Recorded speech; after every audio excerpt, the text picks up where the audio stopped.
My dear student, I am going to teach you lesson first, a triumph of surgery of supplementary reader.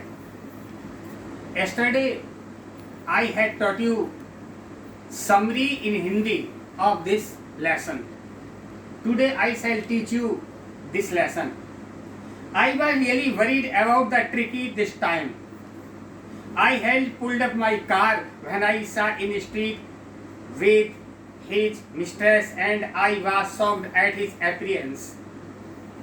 मैं वास्तव में tricky के बारे में उससे बहुत चिंतित था. जब मैं अपनी कार से नीचे उतरा, मैंने गली में ट्रिकी को अपनी मालकिन के साथ देखा.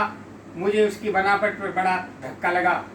He had become huggy fat like a bloated sausage and a leg each other corner.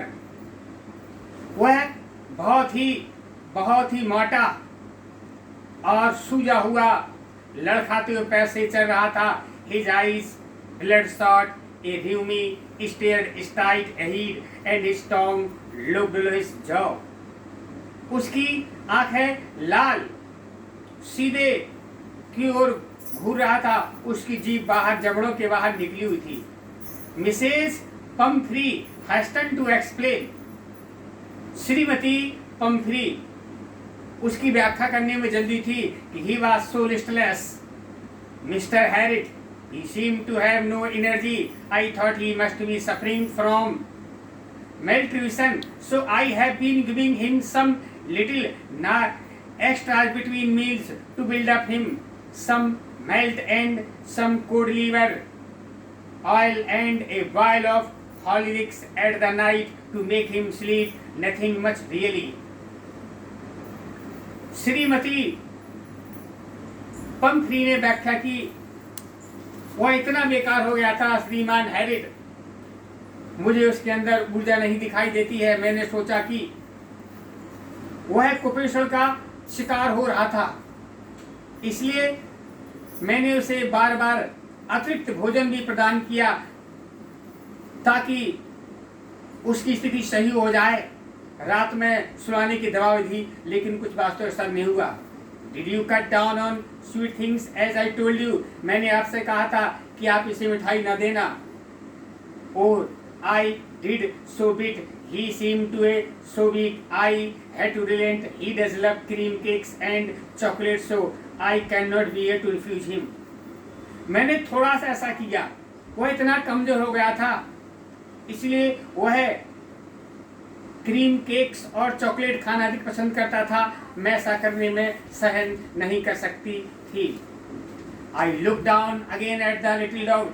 जब मैंने कुत्ते को पुनः देखा, दैट वाज ट्रबल. वह परेशान भी था. ट्रिकीज only fault was grid. Tricky की केवल गलती थी उसकी जो लालच था. He had never been known to the refuse food. उसने कभी भी भोजन लेने से इनकार नहीं किया था. He would take a meal any time, day and night. और रात्रि या दिन में कभी भी भोजन ले लेता था. आई wandered about all things Mrs Pomfrey had mentioned. Shrimati Pomfrey ने जो कुछ जिक्र किया था, मुझे उससे बड़ी हैरानी हुई. Are you giving a plenty of exercise. क्या आप उससे बयान करवा रही हैं? Well, he has little walks with me. वह मेरे साथ थोड़ा ही टहलता है. जैसे कि आप देख सकते हैं, मेरा माली हॉकिन इस समय कमर के दर्द से बीमार पड़ा हुआ है, इसलिए वह उसे टहलाने नहीं जाता है. I try to sound too severe. I really mean this. If you don't cut off food right down, give him more exercise. He is giving to really ill. You must harden your heart and keep him on very strict diet. मैंने कठोर होने का प्रयत्न किया. अब मैं वास्तव में गंभीरता से कह रहा हूं, यदि आपके भोजन में एकदम कमी नहीं करते, उसको अधिक व्यायाम नहीं कराते हैं, वह वास्तव में गंभीर बीमार हो जाएगा. आपको अपना हृदय कठोर करना चाहिए. उसको एक निश्चित खुराक पर निर्भर करना चाहिए. Mrs Pomfrey wrung her hands. Oh, I will, Mr.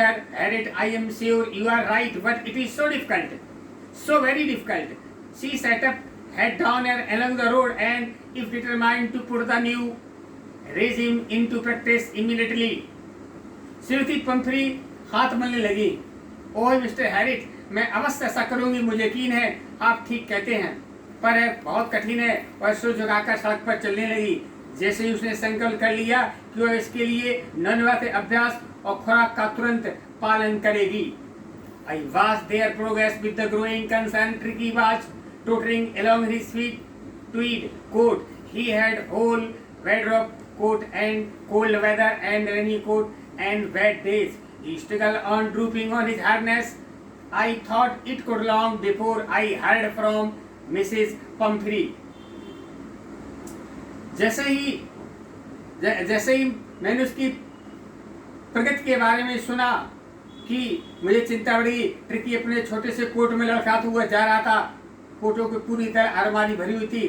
ठंडे मौसम के लिए वर्षा ऋतु के रेनकोट और सांस से नीचे हुआ संघर्ष कर रहा था। मैंने सोचा कि इसमें अधिक समय नहीं लगेगा। श्रीमती पंफ्री इसके बारे में मुझसे परामर्श जरूर करेंगी।